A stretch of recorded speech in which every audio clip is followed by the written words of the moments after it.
नमस्कार मंडळी, मी आज बनवते मटर पनीर. त्यासाठी मी घेतलं तेल, तेलामध्ये टाकला कांदा, कांद्यानंतर मी त्यात टाकते टोमॅटो, त्यात मी टाकलं आलं, लसूण, काजू, हिरवी मिरची आणि कोथिंबीर छान असं भाजून घेते.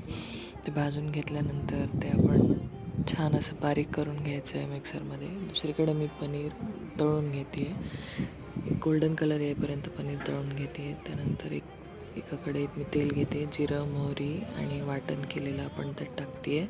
त्यात मी हळदी पावडर, लाल मिरची पावडर, जिरा पावडर आणि धना पावडर टाकते आहे. ते चांगलं परतून घेते जोपर्यंत त्याला तेल सुटत नाही. त्यानंतर त्यात मी टाकलं पाणी, त्यात मी टाकला वाटाणा, त्यात मी टाकते फ्राय केलेलं पनीर आणि चवीनुसार मीठ. ते आपण थोडा वेळ झाकून ठेवायचं आहे. त्यानंतर मी एक छान अशी उकळी आल्यानंतर त्यात मी टाकली कोथिंबीर आणि आपली भाजी तयार आहे खायला. Thank you for watching Suhasini cooks.